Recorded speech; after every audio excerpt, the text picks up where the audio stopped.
안녕하세요. 40대 초반에 홀로서기에 성공한 평범한 여성입니다. 팔이 안으로 굽는다는 말 알고 계신가요? 보통 자기 가족을 두둔할 때 쓰는 말인데요. 오늘 그 때문에 패가망신한 시댁에 대한 사연을 여러분에게 들려드릴까 해요.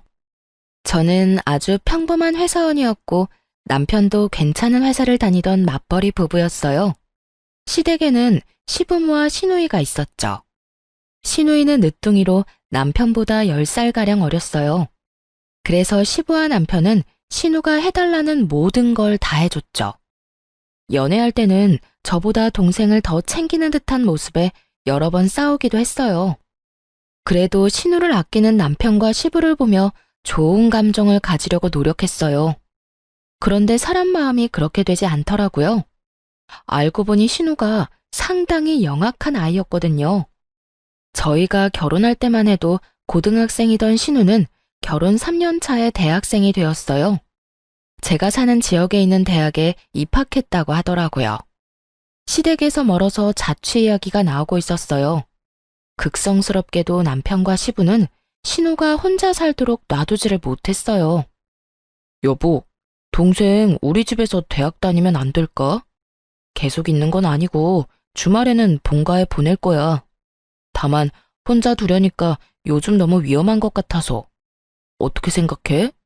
당신만 허락하면 그렇게 하고 싶은데.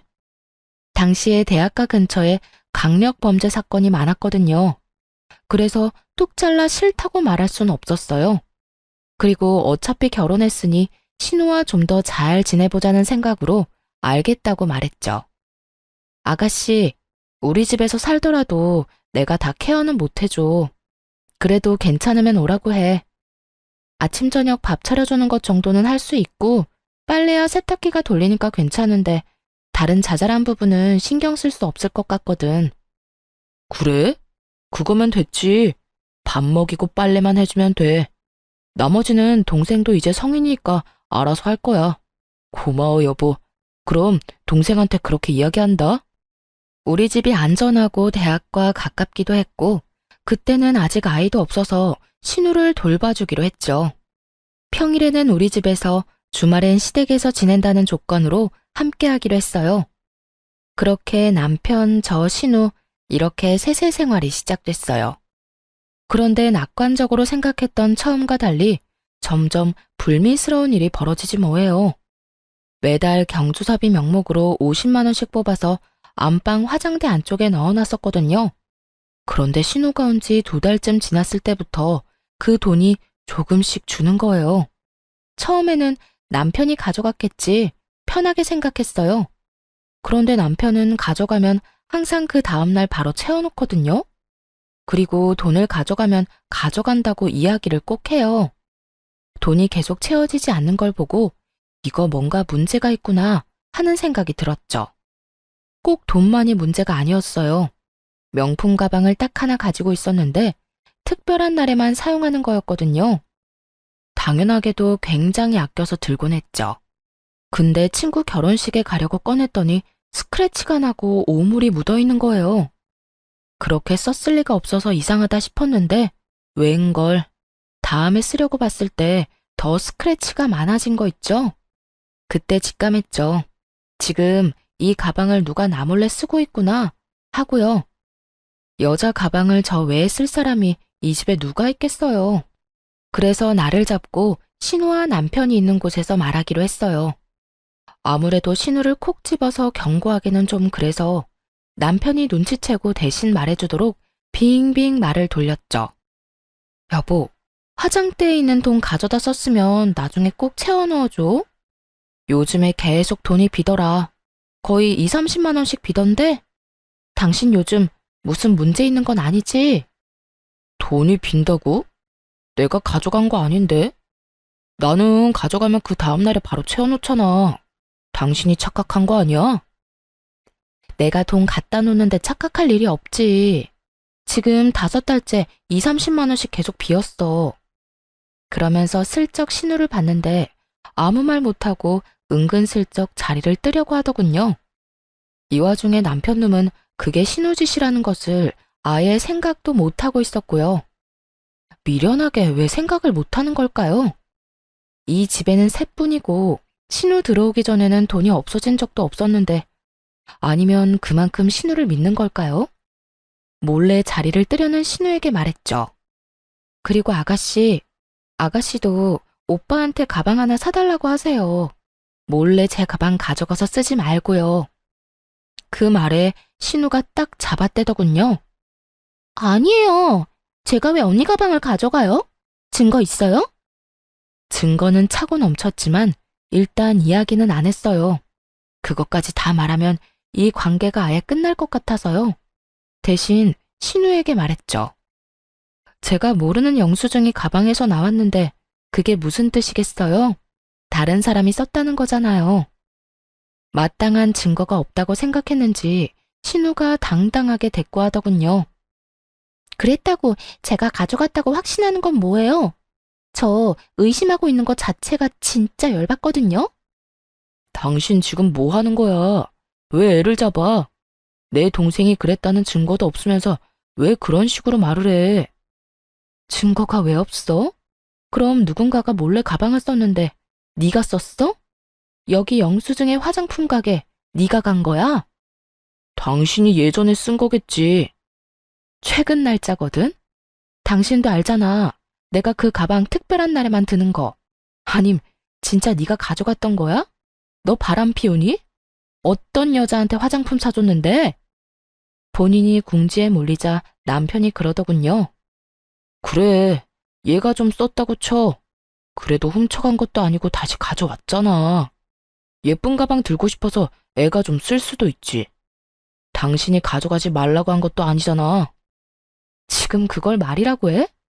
남의 물건에 손대는 건 엄연히 나쁜 짓이야. 그리고 당신이 왜 화내는 건데?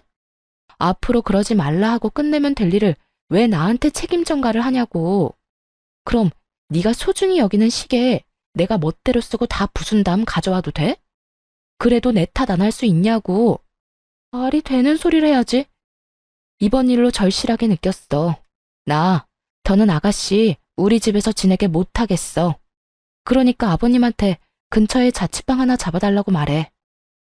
너 진짜 이기적이다. 차갑고 정도 없어.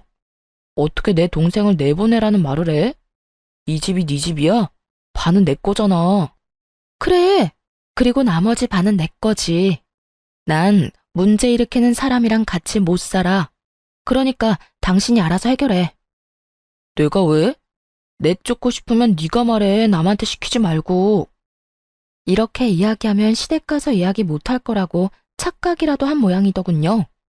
그래서 주말에 당장 시댁으로 내려가 시부에게 말했어요. 아버님, 이번에 오셔서 아가씨 자취방 찾아보셔야 할 것 같아요. 저희는 더 이상 아가씨 데리고 있기가 힘들어서요. 갑자기 그게 무슨 말이야? 너희가 봐주기로 했잖아. 밥하고 빨래만 너희 거 하면서 같이 해주면 되는데 그게 뭐가 그렇게 힘들어? 그건 안 힘들어요. 다른 부분이 문제라서 그렇죠. 뭐가 문제인데 그래? 이런 말 드리기 좀 그렇지만 아가씨가 저희 집 물건을 좀 함부로 써요. 제 물건 함부로 가져다 쓰는 건 그렇다 칠게요. 더 큰 문제는 매달 저희가 경조사 비용으로 빼놓은 돈까지 가져간다는 거예요. 아빠, 나는 그런 적 없어. 새언니가 아무 증거도 없으면서 나 모함하는 거야. 네가 돈 다른 데다 두고 착각한 거 아니냐? 얘가 왜 도둑질을 해? 아버지, 이 사람 말 듣지 마세요. 저번부터 동생이 잘못했다고 누명 씌우고 난리예요. 증거도 없으면서. 증거가 왜 없어?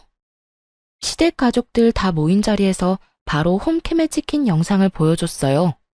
거기엔 신우가 제 가방을 들고 나가는 장면, 안방에서 나오면서 돈을 지갑에 갈무리하는 장면까지 싹 다 찍혀 있었어요.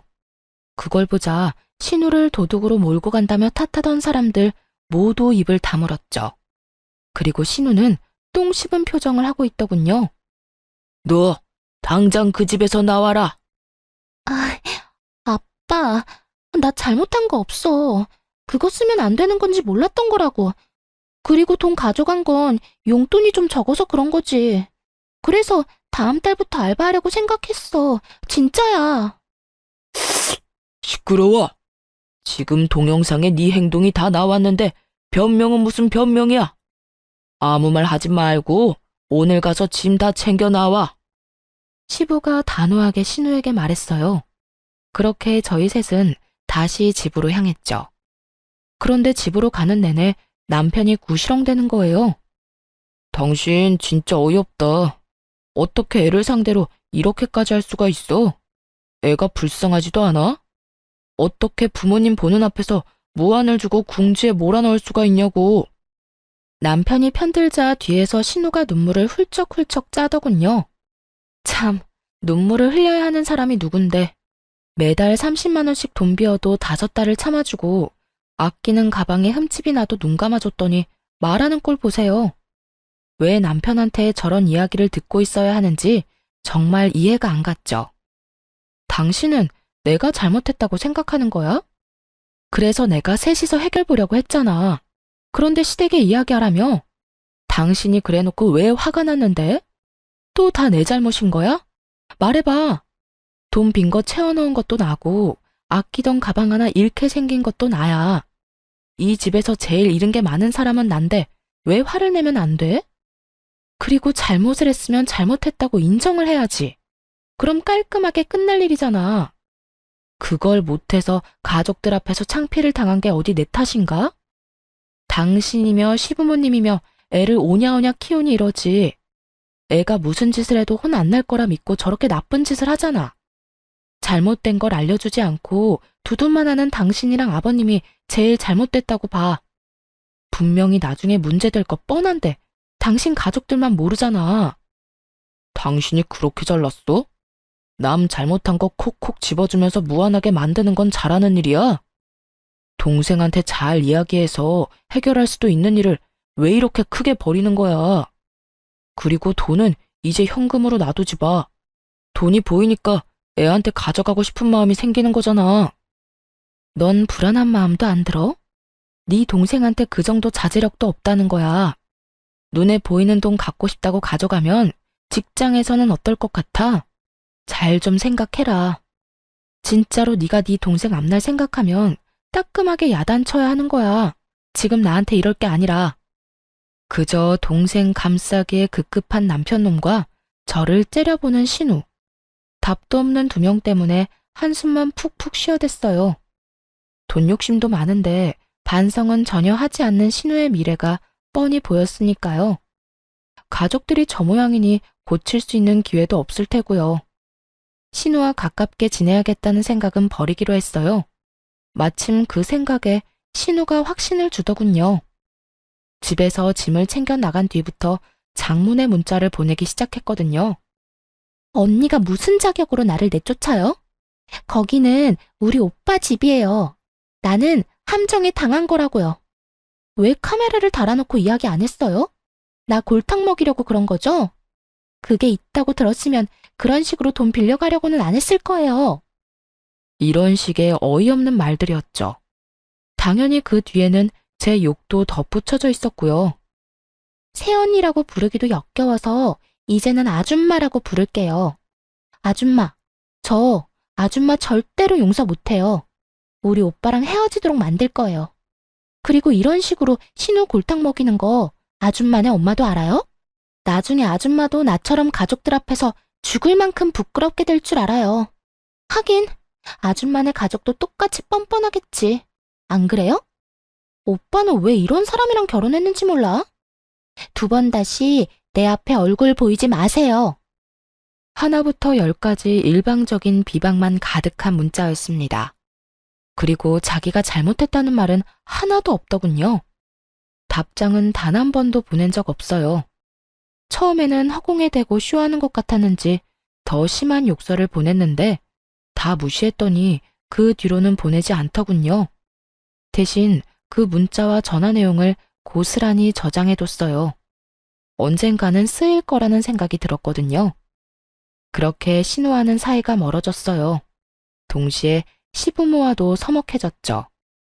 그분들은 어른인 제가 신우를 감싸주지 못했다며 탓하고 싶었던 모양이에요. 신우가 잘못했다는 걸 뻔히 알면서도 말이에요. 하지만 실제로 피해를 입은 건 이쪽이니까 뭐라 말은 못하더군요. 쪼잔하게 행동과 표정으로 탐탁치 않아 한다는 걸 보여줄 뿐이었죠. 그리고 신우는 대학 2학년 때 중퇴를 했어요. 본인 말로는 취직이 됐다며 서울로 향했는데 딱히 큰 기대는 하지 않았어요. 잘 다니던 대학을 그만두면서까지 갈 직장이 대체 어디라고요? 남편과 시부만이 좋은 곳에 갔을 거라며 좋아하더군요. 그런데 신우가 직장에 취직한 후 180도로 달라진 모습으로 연락을 해오더군요. 한껏 나를 세우며 얼굴 보이지 말라던 건 까맣게 잊고 말이죠. 언니, 잘 지내요? 요즘 많이 바쁘죠? 제가 취직한 건 알고 있죠? 사실은 오빠한테도 곧 말할 건데 투자와 관련된 회사에 취직을 했어요. 그래서 짜투리 돈이라도 있으면 저희 쪽으로 투자하라고 연락한 거예요. 수익 진짜 확실하고요. 가족이니까 더 잘해줄 자신 있어요. 딱 들으니 의심스러운 말투였지만 웃으며 이야기했죠. 아가씨, 그런 돈이 있으면 이렇게 힘들게 살겠어요? 남편도 얼마 전까지 실직 상태였던 건 알죠? 6개월 동안 저 혼자 벌어서 생활하느라 돈이라고는 눈 씻고 봐도 없어요. 그때 빌린 돈 갚느라 힘들고요. 만약 돈이 생기면 직접 아가씨한테 연락할게요. 그렇게 돌려서 거절했어요. 남편이 중간에 갑작스럽게 퇴사를 하고 나오는 바람에 실제로 돈도 없었고요. 그러고도 결국 돈이 모자라 그 뒤치다꺼리를 얼마나 했는데요. 어느 정도였냐면 친정 부모님에게까지 돈을 빌렸었거든요. 결혼할 때 아파트 비용으로 1억 정도 마련해 주시느라 많이 애쓰셨는데 그런 상태에서 2천만 원을 더 빌려서 써서 미안한 마음뿐이었어요. 그래서 최대한 빨리 돌려드릴 생각으로 약 1년간 돈을 모으고 있었죠. 그렇게 신우와의 통화를 끊고 남편에게 말했어요. 당신 혹시라도 아가씨가 투자하라고 하면 절대 하지 마. 알았지? 우리 지금 돈 갚는 것만으로도 버거워. 나중에 당신 돈 더 벌고 나서 목돈 좀 생기면 해주든지. 아무튼 지금은 절대로 먼저 나서서 할 생각 하지 마. 알았어. 내가 애야. 알아서 다 잘할 거니까 걱정 마. 남편은 호기롭게 대답했지만 왠지 모르게 걱정이 되기 시작했어요. 그래도 돈으로 사고 친 적은 없었으니 마음 편히 있었죠.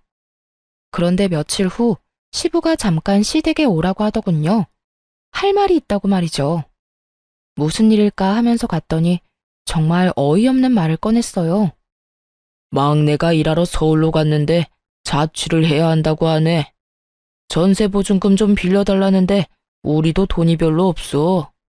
너희가 돈 좀 보태주면 안 되겠니?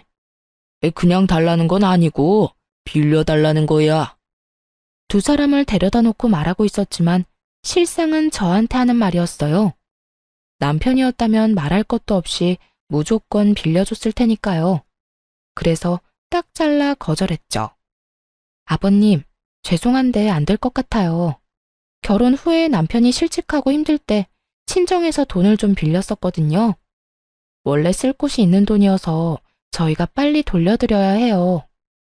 아니, 꼴랑 6개월 쉬었는데 무슨 돈을 빌려? 너희 돈 모아둔 거 하나도 없었어? 결혼할 때 남편이 대출을 많이 끼는 바람에 대출금이 워낙 많아서요. 사실 제가 버는 것만으로는 생활비도 감당이 안 됐거든요. 게다가 실업급여도 받을 수 없었다고 했고요. 그래서 돈이 하나도 없는 거야? 너희 진짜 이렇게 살아서 어쩌려고 그러냐? 미래 좀 생각하면서 살아야지. 그러게 말이에요. 이런 변수가 있으면 돈 모으기가 어렵잖아요. 그냥 좀 참고 일하든 아니면 다른 직장 알아보고 나오든 해야 했는데 자기 마음에 안 든다고 남편이 무턱대고 나와버렸으니 어쩌겠어요. 게다가 오랫동안 일한 것도 아니고요. 남편은 결혼할 때 퇴사를 하고 그 퇴직금을 결혼 비용으로 사용했었어요. 그 다음 회사에서 3년을 일하다가 자기랑 안 맞는다고 때려치우고 나온 거예요. 그러니 실업급여도 못 받고 퇴직금은 얼마 되지도 않았죠. 그렇게 나와서 6개월간 취직은 못했지. 돈은 매달 빠져나가지. 혼자 돈을 벌어야 했던 저까지 힘든 상황이었죠. 자기 아들 잘못이니 시부도 더 말을 못하더라고요. 시댁에서 나오면서 남편에게 말했어요. 통장에 모아둔 돈 있지? 그거 나한테 줘. 다음 달 월급이랑 보너스 나오면 2천만 원 만들어서 엄마한테 보내주게. 그 돈 꼭 지금 줘야 해? 어머님이 우리한테 지원해 주신 걸 수도 있잖아. 전화해서 한번 여쭤봐. 그냥 주신 거 아니었냐고. 갑자기 그게 무슨 소리야? 너 설마 그 돈 썼어? 아니, 그게 동생 빌려줬어. 미쳤어? 그 돈을 왜 네가 맘대로 빌려줘? 그럼 어떡해, 동생이 급하다는데. 나라고 그냥 아무 생각 없이 줬겠어? 솔직히 당신도 그냥 말만 그렇게 한 거잖아. 무조건 친정에 갚도록 만들려고. 원래 이런 돈은 그냥 고맙습니다 하고 받아서 쓰는 거야. 그거 우리 부모님 전세 재계약할 때 쓸 자금이거든? 미친놈아! 네가 뭔데 우리 부모님 돈을 멋대로 쓰고 난리야. 이미 빌려줬어. 그건 당신이 알아서 처리해. 그리고 부모 자식끼리 돈 좀 빌려주고 늦게 갚을 수도 있는 거지. 미친놈. 답이 안 나오더라고요. 너무 열받아서 그 다음날 연차 쓰고 집에 와서 뭘 했는 줄 아세요? 남편이 아끼는 물품들 사진 찍어서 중고 어플에 올렸어요. 고가의 시계부터 얼마 전에 직접 구매한 스타일러까지 싹 다요. 그리고 남편에게 어플 캡처를 보내주며 돈 안 갚으면 이것들 진짜 팔겠다고 했죠. 남편이 기겁하고 전화를 하더군요. 당신 미쳤어? 그걸 왜 팔아? 아직 할부도 다 안 끝난 건데. 너는 그럼 내 허락 받고 그 돈 아가씨한테 빌려줬어? 네가 한 짓이랑 똑같은 짓 한 거야. 당장 돈 가져와. 안 그러면 지금 여기 세워져 있는 당신 차도 팔아버릴 테니까. 아니, 동생한테 돈 좀 빌려줄 수도 있지. 다른 데 쓰는 거 아니고 전세 보증금이라잖아. 사람이 왜 이렇게 못났어? 그럼 당신은 우리 엄마 아빠 책임질 거야? 전세 재계약 못해서 길거리에 나앉으면 책임질 거냐고. 이쪽도 생계가 걸린 문제야. 아가씨 도와줄 돈 없으면 대출을 받든가 하지. 왜 친정돈을 건드리는 건데? 내가 책임지면 되잖아. 거짓말인 거 다 알아. 전세 계약금을 누가 2천만 원이나 올려받아? 장인 장모가 그 집에서 얼마나 사셨는데 말이 되는 소리를 해야지.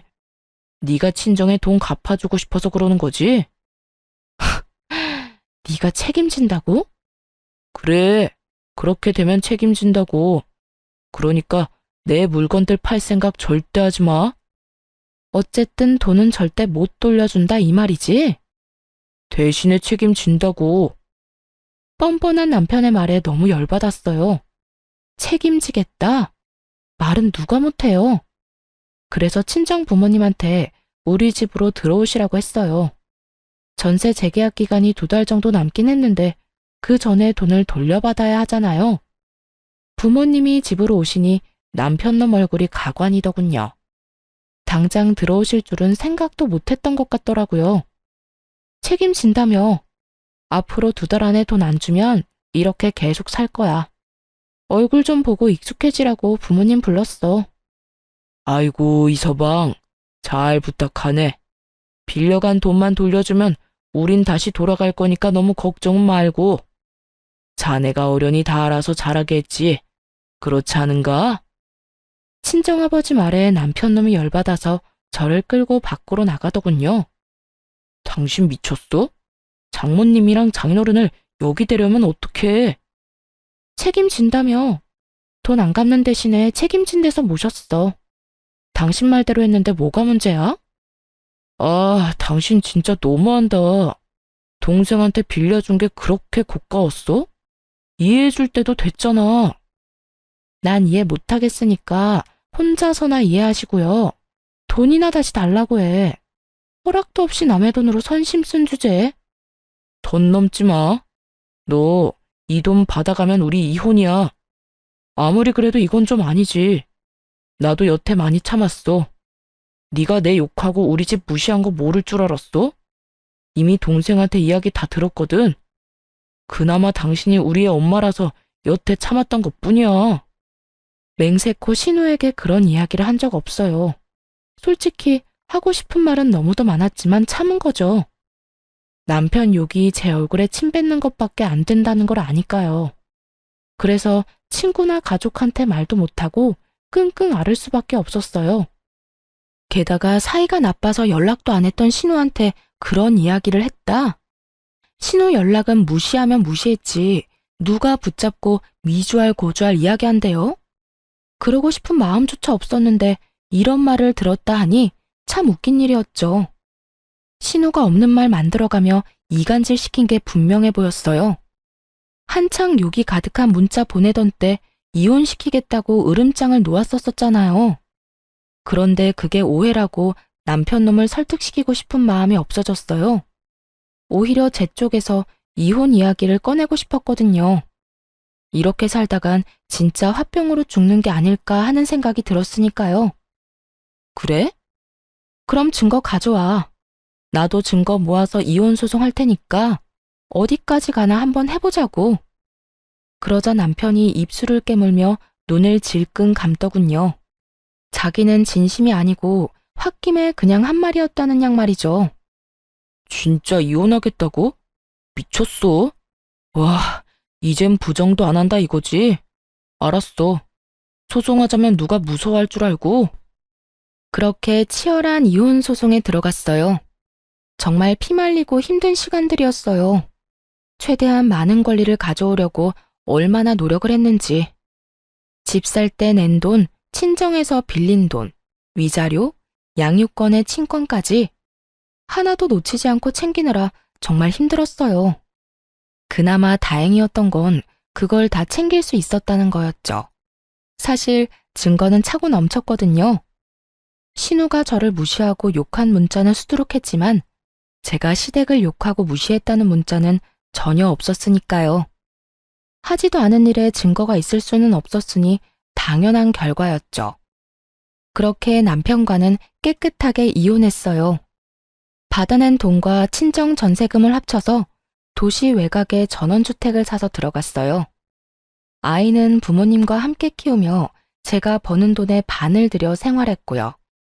혼자 벌어서 네 사람이 먹고 살아야 했지만 그럭저럭 살만했어요. 부모님 앞으로 나오는 연금도 있었고 집 대출금도 없었으니까요. 또 부모님이 애를 봐주니 야근을 할 수 있게 돼서 야근 수당도 톡톡히 챙겼죠. 부모님에게는 항상 죄송한 마음이었어요. 대신 그만큼 잘해드리려고 함께 여행도 자주 가고 맛있는 식사도 대접해드렸죠. 오히려 남편과 있을 때보다 더 마음 편하게 살 수 있게 됐어요. 그런데 이혼 후 몇 달이 지난 어느 날 회사 앞에 전신우가 찾아왔더군요. 떡하니 앞에서 기다리는 모습을 보고 당황했어요. 저한테 관심이 없어서 어디에서 일하는지도 모를 줄 알았거든요. 전신우 얼굴 보자마자 전 남편에게 문자를 보냈죠. 우리 회사 앞에 신우 와 있다고 무슨 일로 왔는지 아냐고 말이죠. 솔직히 제 얼굴을 보러 왔다고 생각하지는 않았어요. 지나가는 길에 우연히 마주치기도 싫은 사이니까요. 그런데 눈이 마주치자 전신우가 다가와 인사를 하더군요. 오랜만이에요. 잠깐 이야기할 수 있어요? 그렇게 말하며 회사 근처 카페로 가자고 했어요. 카페 안으로 들어가자 전 남편에게 전화가 오더군요. 왠지 찜찜해 전화를 받아서 대답은 하지 않고 휴대전화를 탁자 위에 올려뒀어요. 그러자 전신우가 먼저 말을 꺼냈어요. 언니, 이혼하니까 어때요? 혼자서 애 키우면서 돈 버니까 힘들죠? 그런 말 하려고 나 불렀니? 그건 아니고 오빠가 제 부탁 들어줘서 이혼한 거 혹시 알고 있어요? 언니도 어지간히 오빠한테 밉보였었나 봐요. 언니가 오빠랑 부모님 욕했다고 몇 마디 하니까 금방 화내면서 넘어오던데. 오빠도 평소에 얼마나 대접 못 받았으면 홀라당 넘어가서 이혼하자고 했나 싶네요.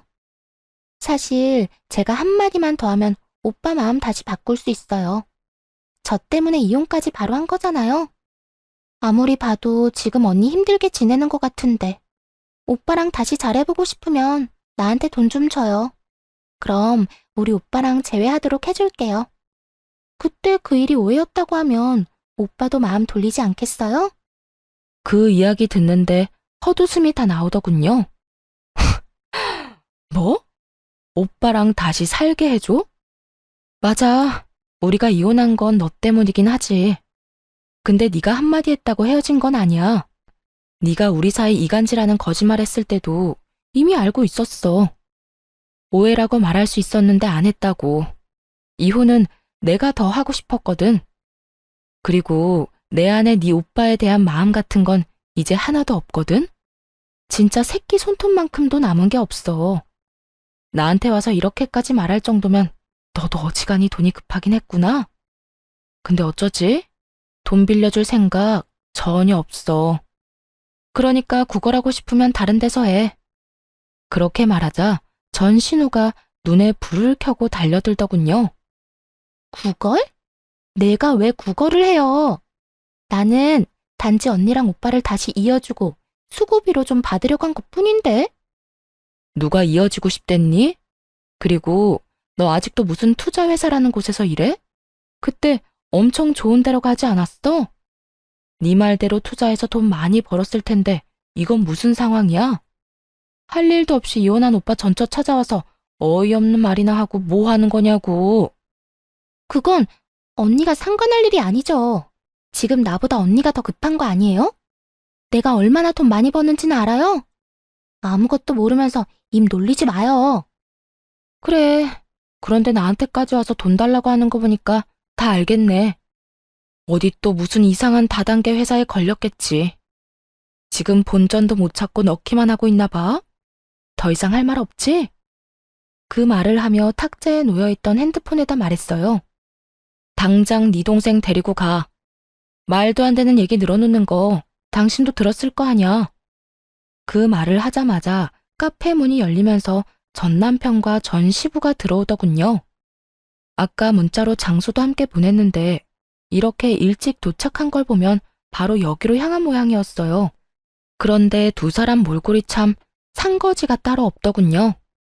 전 시부와 전 남편을 보더니 전 신우가 황급히 일어나 도망치려고 했어요. 그러자 전 시부가 달려가 전 신우를 붙잡았어요. 야, 너 왜 여기 와서 이러고 있어? 당장 집에 가. 지금 여기서 이럴 때가 아니야. 돈 어떻게 된 거야, 응? 우리가 너한테 투자하라고 준 돈 말이다. 진짜로 너 다단계에 돈 넣었어? 전 시부가 전 신우에게 윽박 지르는 거 처음 봤어요. 표정이 완전 악귀가 따로 없더군요. 그런데 전 신우가 눈 하나 깜빡하지 않고 대들었어요. 그런 거 아니라고 했지? 진짜 투자한 거라고. 그리고 투자했으면 손실이 좀 나더라도 감안해야 하는 거 아니야? 원금보다 더 많이 돌려받을 거라는 보장을 한 적은 없잖아. 어쩌면 많이 받을 수도 있다고 한 거지.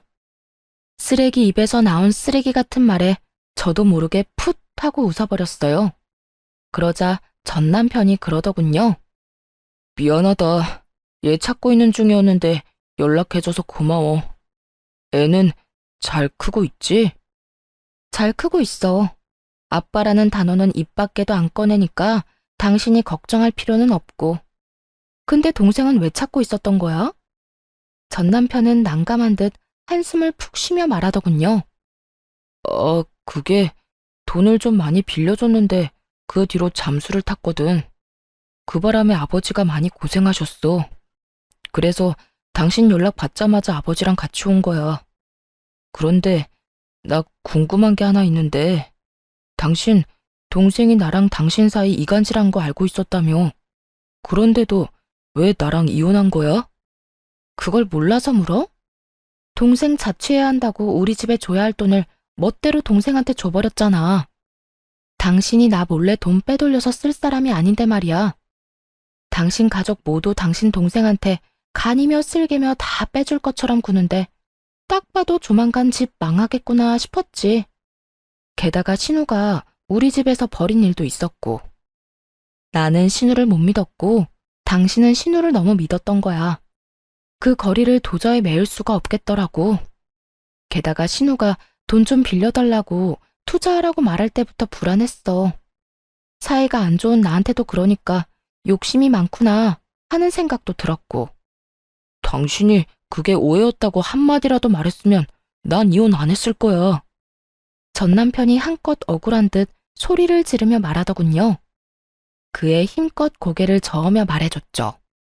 아니, 넌 분명히 내 말 못 믿고 동생 말 믿었을걸? 먼저 마음을 닫은 쪽은 너야. 그래서 나도 이혼 이야기 나왔을 때 굳이 오해를 정정 안 한 거고. 네가 나를 못 믿는데 왜 내가 그런 이야기를 해줘야 해? 그럴 필요 못 느꼈어. 그걸로 답이 됐어? 돈을 얼마나 뜯겼는지는 모르겠지만 왜 내 탓을 하는지 모르겠어. 그리고 처음에 이야기했지. 당신 동생이 뭐라고 하든 투자 같은 거 하지 말라고 신신당부를 했잖아. 그때 뭘 했어? 알아서 한다고 그랬어, 안 그랬어? 그래서 이 꼴이 난 거야? 대체 얼마나 뜯어갔길래 두 남자가 여자애 하나 붙잡으려고 뛰어왔을까 싶네. 그래, 내 탓이지. 당신 말 믿고 동생 멀리 했으면 이런 일 없었을 텐데. 나 사실 당신이랑 이혼하고 나서 집 판 돈 동생한테 다 투자했어. 아버지도 있는 돈 없는 돈 다 끌어서 투자하고. 처음에는 이자람에 얼마씩 주더니 3달 뒤에 연락 뚝 끊고 사라지잖아. 우리가 얼마나 놀랐는지 알아? 나중에 알았어. 동생이 다단계에 빠져서 거기 돈 다 집어넣고 있던 거. 게다가 한두 명이 당한 것도 아니야. 동생 지인들도 다 넣었는지 매일같이 우리 집 앞에 와서 난리야, 돈 내놓으라고. 뭐 돈이 있어야 주지. 우리도 동생한테 다 뜯겼는데. 들어보니 참 딱한 사정이긴 하더라고요. 전신우는 아직도 그게 다단계가 아니라고 오히려 통장에 더 넣어야 한다며 돈을 모으고 있는 상황이라고 하더군요. 통장이 있다는 것도 그 다단계 회사의 주장일 뿐이래요. 수익도 마찬가지로 거기서 주장하는 것일 뿐이랍니다. 어차피 출금이 불가능한 돈이라서 자기 손에는 한 푼도 안 남는다는데 그걸 알고도 모른 척 하는 건지 진짜 모르는 건지 모르겠어요. 집을 풍비박산 내놓고도 정신을 못 차린 것 같았죠. 그렇게 전 시부와 전 남편은 돈만 넣고 있다가 전 신우가 사라지니 깜짝 놀랐겠죠. 혹시라도 돈 떼먹고 도망갈까봐 급히 신우를 찾아다녔던 거라고 하더군요. 뭐 세간살이 팔아서 다단계에 돈 집어넣었다고 하면 이미 볼장 다 본 거죠. 전 남편이 그러더군요. 당신은 다 알면서 혼자만 빠져나간 거였어. 한마디라도 해줬으면. 해줬더라도 그게 네 귀에 들어갔겠어? 내 욕만 한 바가지 했겠지. 내가 그랬지? 동생이 나쁜 길로 가는 것 같으면 따끔하게 혼내야 한다고. 그래야 그런 짓 2번 다시는 못한다고. 그런데 오냐오냐만 하고 있으니 이 난리가 나지. 가족, 지인들 돈 빌려서 다단계에 투자하는 게 나쁜 건지 좋은 건지도 모르고. 너랑 네 부모님이 애를 이렇게 만든 거니 남 탓하지 마. 어차피 그때 넌 절대 내 말 안 들었을 거야. 나도 그걸 아니까 이혼한 거고. 결혼도 이혼도 타이밍이야. 지금 와서 후회해봤자 아무짝에도 쓸모없거든? 참 웃기지도 않더라고요. 왜 남 탓을 하는지? 본인이 눈, 귀 다 막아놓고 이제 와서 왜 너만 빠져나갔냐? 라고 하냔 말이에요. 저도 편하게 빠져나간 건 아니잖아요. 실컷 시댁에서 욕먹고 가진 거라도 지키려고 악착같이 애쓰면서 벗어났는데 엄청 편하게 살다가 이기적으로 혼자서만 빠져나간 것처럼 말하다뇨. 하여튼 가해자들은 절대로 모르는 법이에요. 자기들이 얼마나 잔인했는지, 얼마나 맹목적으로 사람을 괴롭혔는지 말이죠. 그때 전 신우와 전 시부 쪽에서도 엄청 큰 소리가 들려왔습니다. 이거사, 내가 너를 어떻게 키웠는데 이렇게 배신을 해? 그 돈이 어떤 돈인지 알아? 이 아버지가 평생을 바쳐서 모은 돈이야. 그걸 홀라당 다단계에 다 갖다 바치면 어떻게 해? 이제 나한테, 아니, 너한테도 남은 거 없어. 왜 남은 게 없어? 지금 당장 출금 안 되는 것 뿐이라니까. 그리고 이미 넣은 돈으로 이렇게 호들갑 좀 떨지 마. 돈 나오면 준다니까. 그 돈이 언제 나올 줄 알고. 그리고 네가 또 돈을 넣으려니 하는 말 아니냐? 이제 그만해라. 이제라도 다 포기하고 네 인생 살아. 한 달 일하고 월급 받으면서 평범하게 돈 벌어. 너 이런 식으로 하다간 진짜 끝장이야. 그렇게 벌어서 언제 돈을 모아. 힘들게 일해서 푼돈 버는 거 난 못해. 아빠나 오빠나 그렇게 하든지. 쉬운 방법이 있는데 왜 어려운 길로 가? 그리고 나 돈 많다고. 내 계좌에 얼마나 많이 들었는지 보여줄까? 전신우는 절대로 그게 다단계가 아니라고 생각하는 것 같더라고요. 하긴 다단계에 빠진 사람이 쉽게 인정하지는 않겠죠. 사이트 터지고 피해자들이 여기저기 나타나면 그제야 당했다는 걸 알 테니까요. 그 전에는 아무리 주변 사람들이 이야기해줘도 안 믿는데요. 그저 돈 잘 버는 자기를 시기해서 하는 말이라고만 생각한다고 하더라고요. 그렇지만 전신우는 피해자인 동시에 가해자잖아요. 그러니 주변에서 아무리 말해도 듣지 않는 거겠죠. 죽었다 깨어나도 자기가 잘못했다는 걸 인정하고 싶지 않을 테니까요. 그렇게 돈이 많으면서 왜 사람들 만나서 돈을 빌려 이거 사? 그거 다단계야. 돈 절대 못 받는 거. 대학까지 가서 공부한 애가 왜 그걸 몰라? 중졸인 이 아빠도 아는 사실을. 너 지금 여기 와서 이럴 상황 아니야. 우리 집에 빚쟁이들이 얼마나 많이 찾아왔는지 알아? 지금 우리더러 돈 내놓으라고 네 가족이니까 책임지라고 아우성이야. 그건 어떻게 할 거야? 아, 몰라. 아빠랑 오빠가 어떻게든 해결해. 이제까지 문제 일으켜도 알아서 다 해결해줬잖아. 이번에도 그렇게 하면 되지. 뭐가 그렇게 큰일인데? 하던 대로 하라고 하던 대로. 그리고 나도 여기 온 거 그 사람들한테 돈 돌려주려고 그런 거야. 언니한테 돈 받아서 메꿔주려고 한 거라고. 근데 오빠는 도대체 뭘 어떻게 했길래 이렇게 정이 뚝 떨어지도록 만든 건데? 언니한테 뭐 여지라도 남겨놨어야 이용을 하든 말든 하지. 우와, 지켜보는데 머리가 다 아프더라고요. 쓰레기도 이런 쓰레기가 없었죠. 민폐갑, 진상 대마왕, 이런 단어들이 절로 생각날 만큼 전신우의 행동은 민폐와 진상 그 자체였어요. 게다가 제 돈으로 빚쟁이들 돈 메워주려고 했다뇨. 그 빌어먹을 발상은 어디서 나오는 건지, 그리고 전 남편과 이간질하려고 그렇게 애썼으면서 도리어 지금은 자기 오빠에게 왜 여지를 남겨두지 않았냐는 소리까지 하더군요. 필터 없이 더러운 생각을 입 밖으로 내는 전신우를 보며 전 남편에게 말했죠. 참 잘 키웠다, 잘 키웠어. 만족하지? 너랑 네 부모님이 애 저렇게 만든 거야. 여동생이 싼 똥 열심히 치워봐. 직접 그런 미래를 만들었으니까. 너랑 이혼해서 정말로 마음이 놓인다. 안 했으면 어쩔 뻔했어? 이런 꼴을 나한테 보이면서 내 탓을 해? 너 양심은 있어? 내가 볼 때 저 정도면 병이야.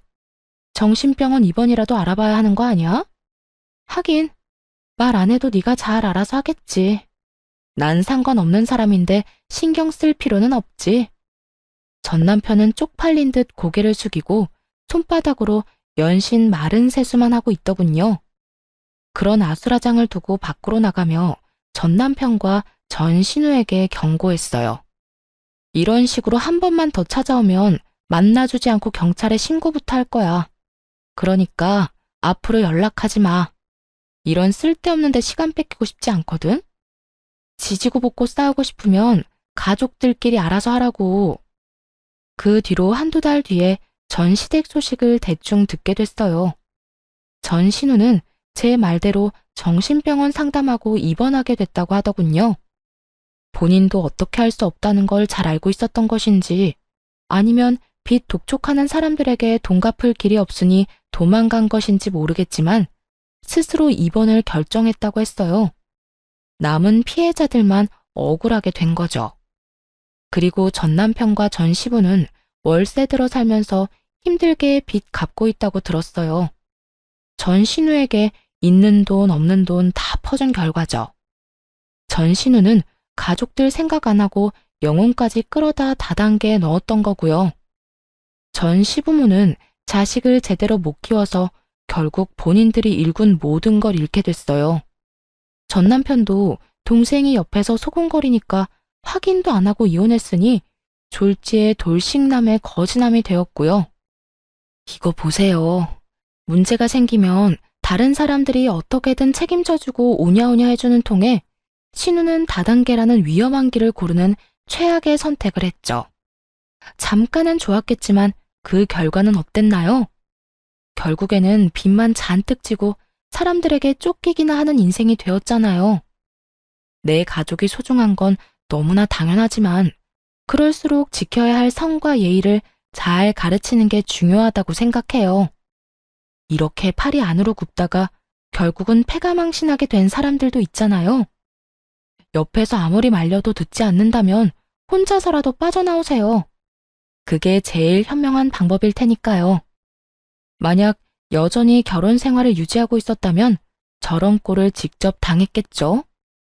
상상만으로도 눈앞이 캄캄할 정도예요. 그래서 요즘 아이에게 스스로의 행동에 대해 책임지는 법을 가르쳐주고 있어요. 스스로 책임지지 않으면 불이익과 제재를 받는다는 걸 알려주는 거죠. 엄마가 모든 것을 대신해 줄 수 없다고도 말해주고요. 그래야 최소한 다른 사람에게 피해는 주지 않는 어른으로 자라날 수 있을 테니까요. 글을 쓰다 보니 길어졌네요. 읽어주신 분들 모두 건강하고 행복한 하루 보내세요.